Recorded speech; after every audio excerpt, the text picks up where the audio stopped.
Magandang umaga po sa ating lahat. Morning! Ayan, so isang pasalamat sa ating Panginoon sapagkat binigyan niya tayo ngayon ng ng isang magandang weather.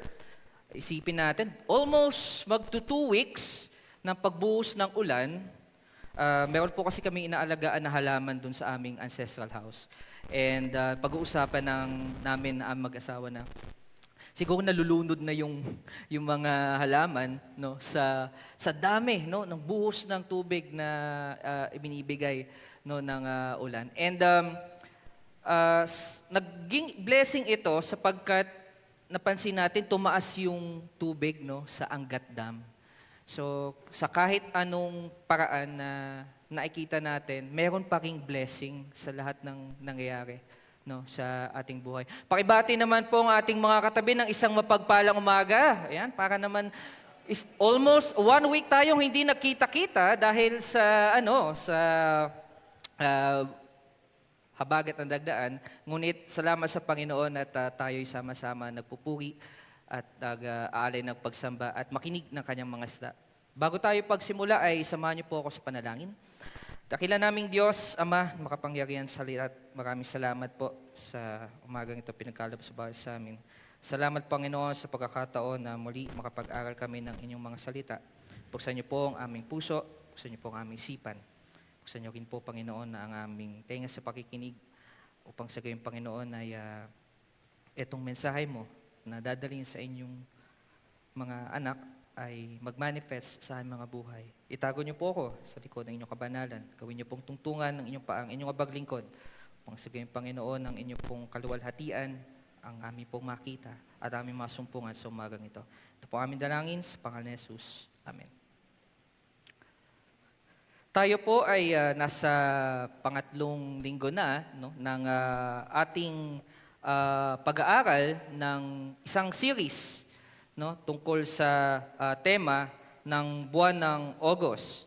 So nagkaroon tayo ng karagdagan na kaalaman at perspective no, patungkol sa worship. So magkaroon tayo ng kaunting baliktanaw sa ating pong mga napagbulay-bulayan ng mga nakaraang linggo.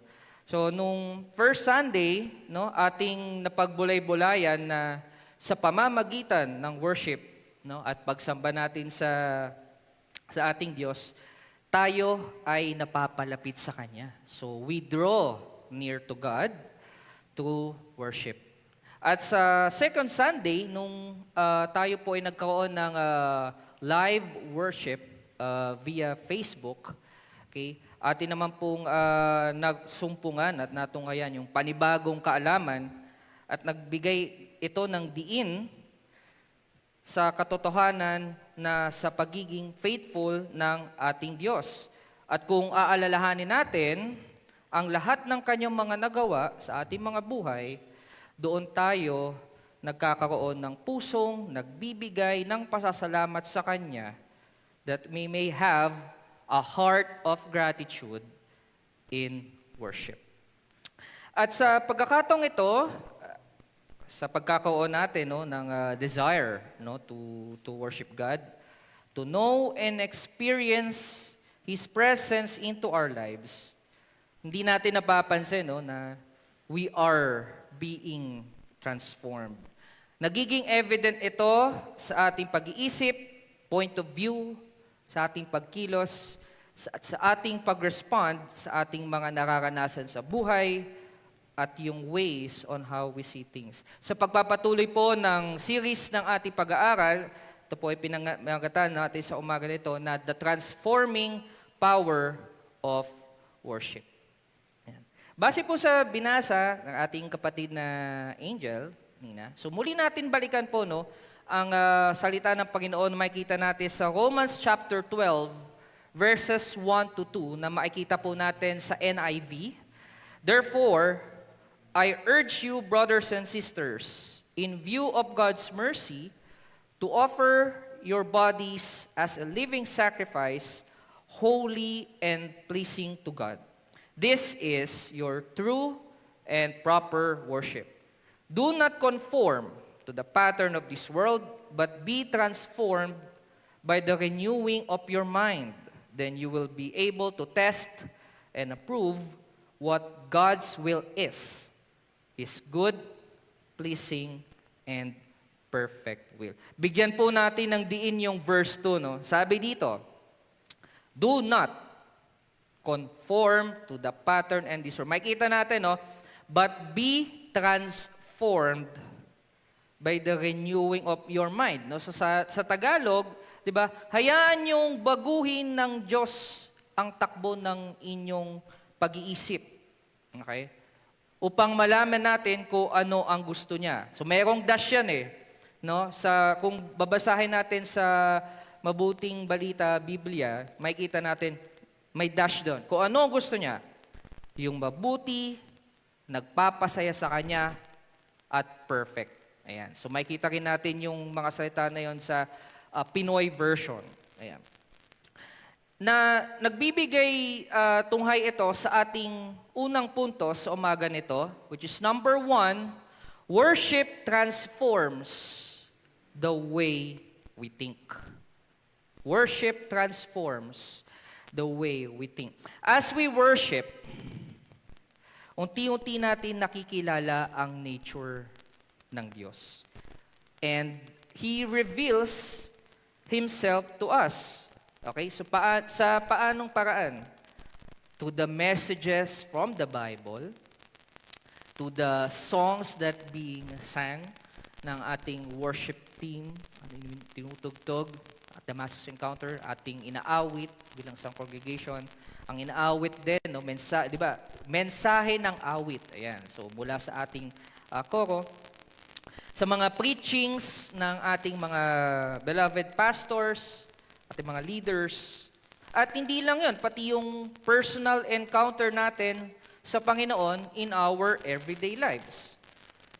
So dahil doon sa mga yon, unti-unti tayo nagkakaroon ng open minds na bubuksan ng ating makakaisipan. And by studying the Word of God and by His encounter to worship, makikita natin kung ano yung mga mabubuting bagay that we must obey and follow. It is because the Lord wants us na hindi man tayo sumunod sa ano yung tinatakda ng mundo nito. Actually, yung nagiging pattern, kung ano man yung pattern in the times of Paul, nung sinulat nyo ito sa Roma, ganun din naman yung pattern until in our 21st century. Okay? So, maraming mga pagbabago sa mundo natin ngayon. At kung ikaw ay mapagmasid, di ba? So kung ang kabayo ay ganito tumingin, kung ikaw ay mapagmasid, ganito ka tumingin.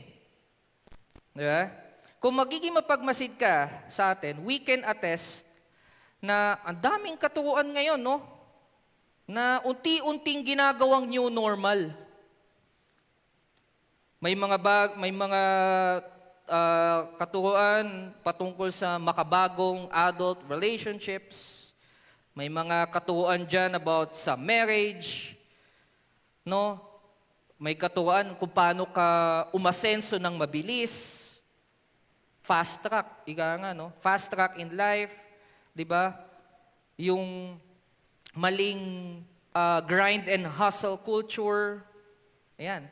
Narito din yung exposure ng youth, no? Sa pagiging cool. 'Di ba? Parang, belong ka dito, cool ka, 'di ba? Parang may mga bagong kultura ngayon sa mga kabataan no? Na pag hindi ka sumasang-ayon sa kulturang 'yon, okay? So, hindi ka cool. Okay? And even with youth relationships, how you treat your parents at marami pang iba. Mabubuksan yung madami dyan. I will not mention everything of it kasi nakikita at nararanasan naman natin yun. Pero sa lahat ng mga katuruan na yun, kung isasala natin, di ba, there's one question na kailangan nating itanong sa ating sarili.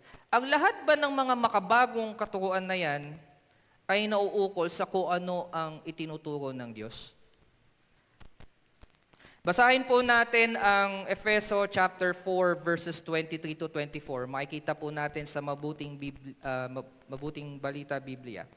Sabi dito, magbago na kayo ng diwa at pag-iisip. Imagine, dalawang beses siya sinabi sa Bible. Romans chapter 12 and Ephesians chapter 4. Diba? At ang dapat ninyong isuot ay ang bagong pagkatao na nilikhang kalarawan ng Diyos. At nahahayag ito sa matuwid at banal na pamumuhay ayon sa katotohanan. Maliwanag na sinasabi dito, bakit ba natin kailangan baguhin ang ating pag-iisip? Diba? Kasi ang pag-iisip ng isang nilikha ng Diyos, diba? Kung titingnan natin sa Genesis chapter 1 verse 26, diba? Likhain natin ang Diyos ayon sa ating larawan at wangis. Liwanag natin tao pala, no? Rather, sa ating larawan at wangis. So imagine, we are very special. It's because we are created by the image and likeness of God. And if we are created with the image and likeness of God, dapat ang pag-iisip natin nakatuon sa, kung babasahin natin sa verse 24, di ba? Matuwid, banal na pamumuhay. So kung i-compare and contrast natin to sa tinuturo ng sanlibutan ito ba'y naaayon sa Biblia? Kung hindi, isa lang sagot. Di wag tayong makiayon sa mundong ito. Diba? Brothers and sisters in Christ, sana one of our goals kung bakit tayo nag-worship, kasi gusto natin magkaroon ng pagbabago sa ating buhay. At magkakaroon niya ng pagbabago kung magbabago ka ng iyong pag-iisip. It is because the way you think, kung anong iniisip mo, yun ang sinasabi mo. Kung ano ang sinasabi mo, yun ang ginagawa mo. At kung ano yung ginagawa mo, ito yung nagsasabi sa iyo kung sino ka. So, it all falls back into thinking. Kaya paalala, di ba, sa patuloy na pag-worship natin sa Panginoon, it transforms the way we think. Which leads us to point number 2. Ano sinasabi dito? Worship transforms our POV. Point of view. Sabi ko, ano ba yung POV? Sabi ko, Kuya Ton, parang nagbabago na yung POV mo POV. Ano bang term ba yun? Gen Z term ba yun? Gen Z pala. Hindi ko na po sasabihin kung anong era ko, ha? Alright, point of view or pananaw. Yung pala yun, point of view, pananaw. Nagbabago ang pananaw natin sa buhay. And by transforming our minds how we think, kasunod nito, ang pagbabago ng ating pananaw. Magkadugtong yan Nagkakaroon ng pagbabago sa ating paraan ng pagtingin sa isang tao, sa isang bagay, sa isang issue, at sa isang sitwasyon. Sa pamamagitan ng worship, we get closer and nearer to God. And the more that we are close to God, we get to know Him personally. And while we are immersed to the experience, nagbabago yung ating point of view.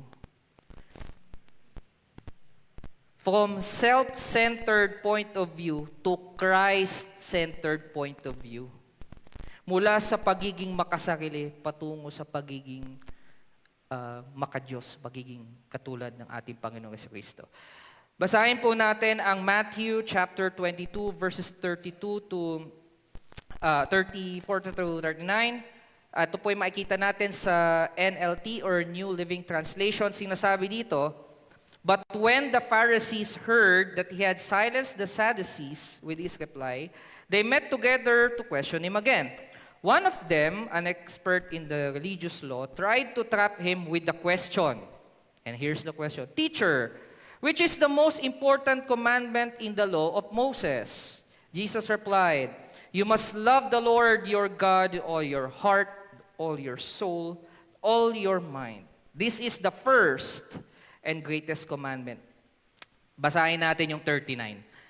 A second is equally important. Ano sinabi? Equally important. Love your neighbor as yourself. Ang konteksto po ng Bible verse nating pong binasa kanina is gusto nung itrap si Jesus, no, ng mga Saduseo, no, mga teachers of the law. Ano ba yung greatest commandment? Okay, kasi nagtatalo-talo sila, di ba? Parang gusto nilang itrap, no, gusto nilang hulihin Panginoong Jesus. Kasi pag sinabing greatest commandment ang mahalin ng Diyos, paano naman yung ating kapwa? Pag sinabi naman na mahalin natin aqua, paano naman yung pag-ibig sa Diyos? Diba? But the Lord is full of wisdom, sabi niya. Diba? Equal yung isa. Diba? We cannot show our love to God if we cannot show love to other people.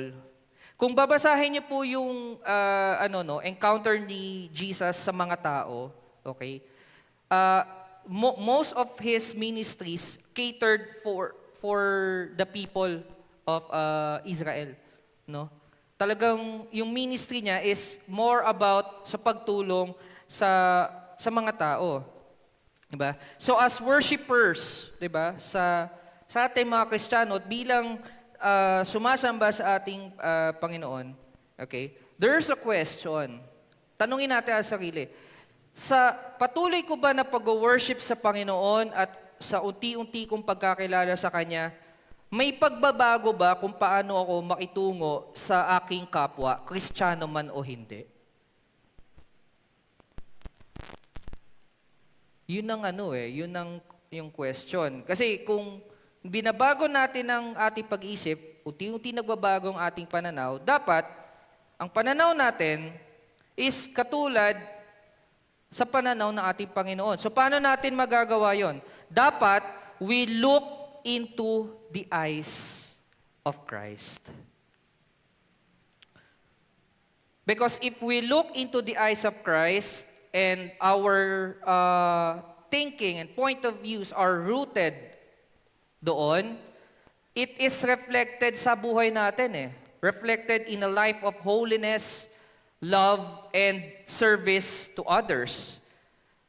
At unti-unti mapapansin natin, nagiging kahalintulad na tayo ng Panginoong Yesus, which is loving, understanding, forgiving, and showing mercy. Nagiging mapagmahal tayo sa ating kapwa. Okay? Talagang ine-extend mo yung pag-ibig kahit na alam mo sa puso mo talaga na hindi siya kaibig-ibig, hawak kamay pa. Pero dahil nga we look into the eyes of Christ because you are rooted in Christ, mamahalin mo talaga sila. Okay? Understanding, iintindi mo na lang. Pagka minsan, you encounter na bakit ba ang sungit-sungit ng taong ito? Bakit ba parang lagi na lang tong galit sa mundo?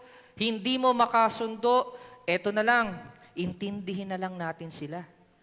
Baka naman merong pinagdadaanan o baka naman ang ganda-ganda ng umaga niya, papasok siya sa trabaho, nabasa siya ng baha, kasi bumabaha ngayon. Tapos pagpunta sa opisina, binati mo, inirapan ka. Di mo man lang kinamusta. O, kamusta ang biyahe mo? Diba? Nagalit ka sa, sa kapatid mo. Yung pala, kaya siya biglang napasinghal sa'yo. Nagugutom pala siya. Diba? Gutom pala. Pakainin mo muna bago mo mag-usap, bago mo i-encounter, diba? So, yun. So, understanding. Lumalawak yung ating pangunawa. Nagiging mapagpatawad. Sige. Sabi ng Lord, 70 times 7 .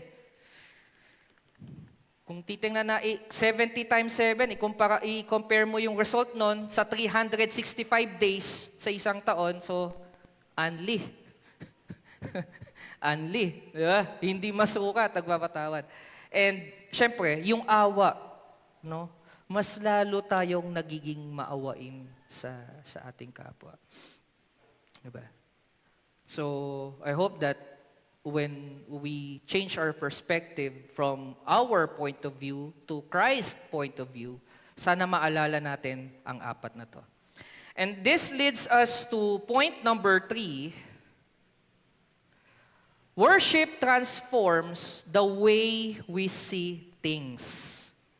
Sa patuloy na ating pag-worship sa ating Diyos, nagbabago ang ating pagtingin sa anumang mga bagay. It is because through our faith and trust sa ating Panginoon. When you encounter His words and you read His promises, you heard the words galing sa ating mga pastors, preachers, leaders, mag-manifest sa atin na kaya pala natin ito kasama natin si Christ. Mas lumalalim ang faith and by faith, nagtitiwala tayo sa Kanya in every aspect. Ang pag-iisip na kaya natin ang isang bagay na mag-isa ay napupunta sa pagsuko, pag-aalay ng ating pagtitiwala na ang Diyos ang gagawa, ang Diyos ang kikilos, at Siya ang gagawa ng himala. Philippians chapter 4, verses 12 and 13 in New Living Translation, sinasabi dito, I know how to live on almost nothing or with everything. I have learned the secret of living in every situation, whether it is a full stomach or empty, with plenty or little, for I can do everything through Christ who gives me strength. Being contented sa kung ano ang ating magagawa at ating maaabot na kasama ang ating Diyos, na may buong pagtitiwala sa Kanya that God will supply all our needs. Tulad ng mga nangyari ngayon, no, sa mga ating kababayan, nag-iisip sila na saan kami kukuha ng pagkain sapagkat inabot kami ng baha. But the Lord is so good na patuloy na dumadaloy sa kanila ang biyaya. At sa atin din, if we surrender ourselves fully to the Lord, meron akong kilala dito sa ating bahay-sambaan na tanging umaasa lamang talaga sa biyaya ng Panginoon. Hindi na kasi siya makapagtrabaho dahil sa kanyang kalagayan. And every Sunday, pag nandito siya, sinusurrender niya ang sarili sa Panginoon kung ano ang kakainin niya sa araw na to at kung ano pa yung mangyayari sa kinabukasan at sa mga susunod na panahon. And then, I'm being amazed na pag nandito siya, ang daming nag-aabot sa kanya ng biyaya. And that's what we call the full trust sa Panginoon. Ganon din ang tiwala ni Pablo nung sinulat niya to, no, sa mga taga-Filipos. No? Sabi niya, naranasan kong maging sagana, naranasan kong maghikahos, ngunit anuman sa mga ito, ang lahat ng ito ay makakaya ko at malalagpasan ko dahil kasama ko si Christ.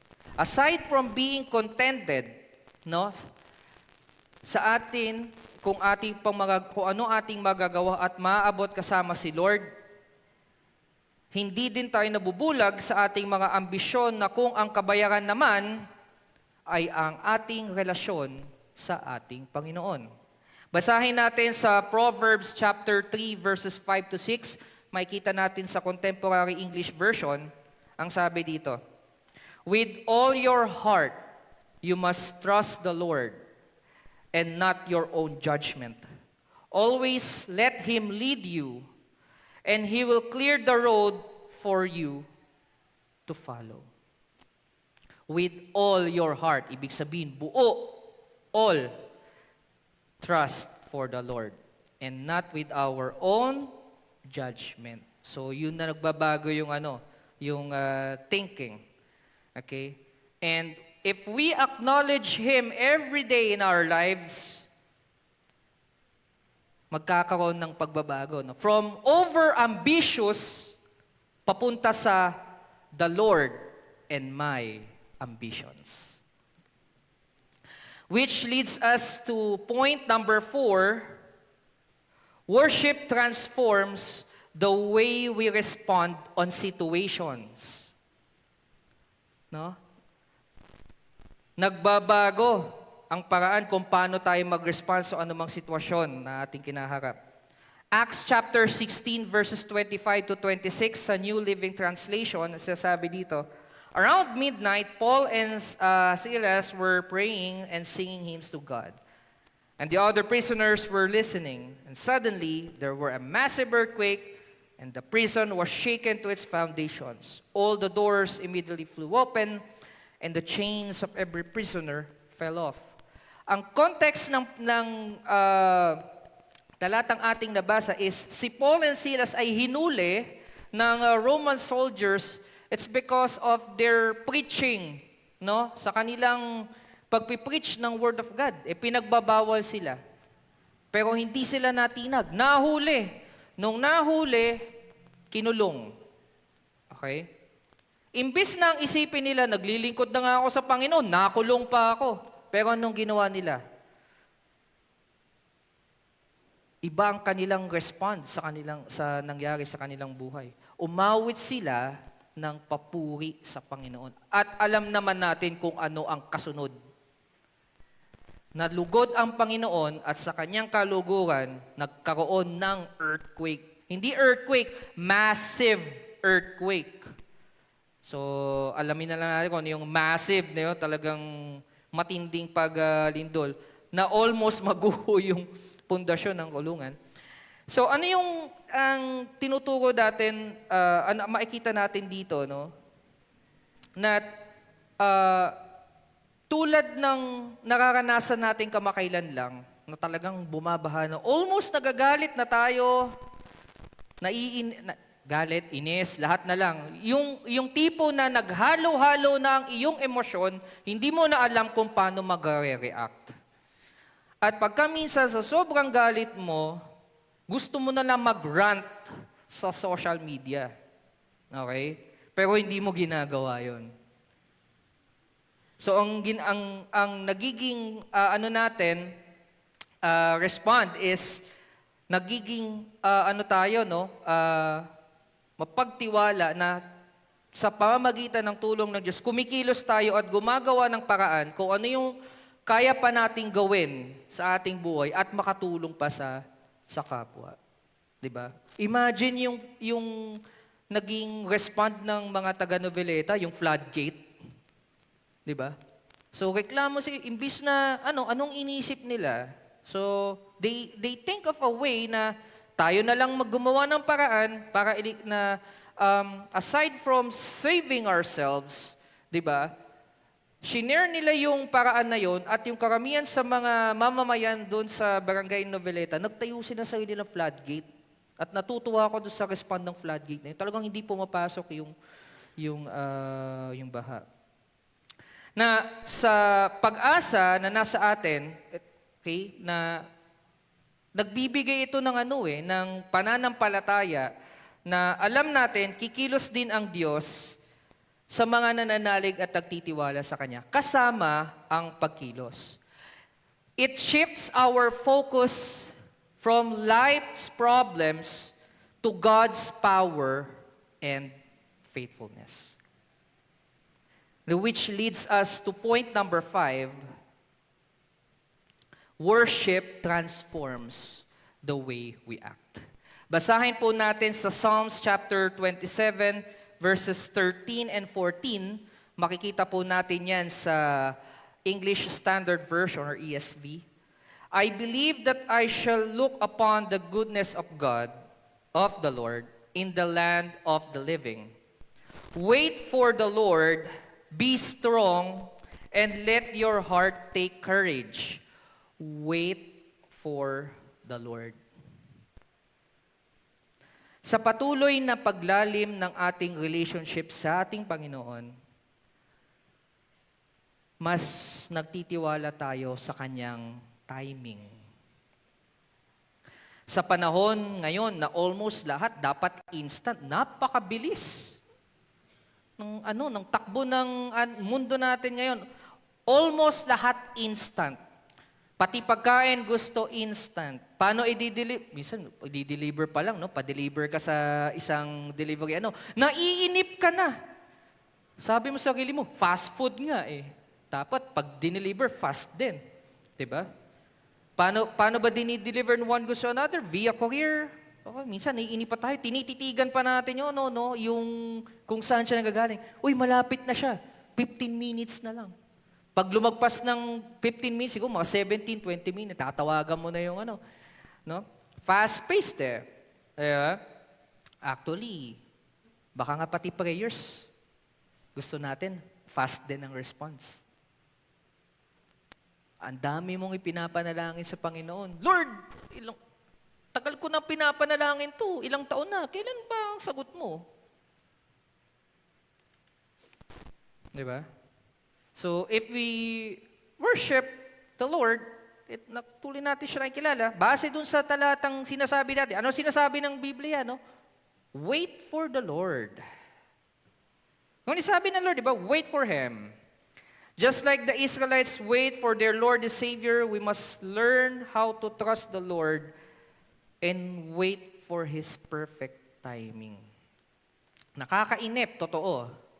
Pero every act, anuman ng ating mga plano, lagi nating tatandaan, wala pa rin kasing tamis ang tagumpay ng isang answered prayer kapag ito ay naibigay sa takdang panahon.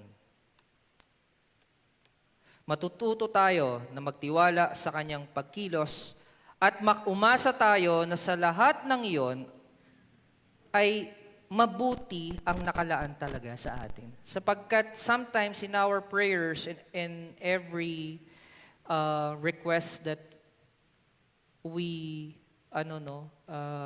say to our Lord through prayer, feeling natin parang sobrang tagal. So, if we act according to the guidance of God, we will seek His will. Hindi tayo magmamadali. Again, if we act according to the guidance of God, seeking His will, hindi tayo magmamadali. We are not in a hurry. So how does worship transforms us? Balikan natin. It transforms the way we think. It transforms our point of view, ating pananaw. It transforms the way we see things. It transforms the way we respond on situation. And it transforms the way we act. Nawa maging hamon po sa ating mga kapatid, our sisters in Christ, ang mga salitang napagbulay-bulayan natin sa umagang to. Sa Diyos ang papuri at pagsamba sa umagang to.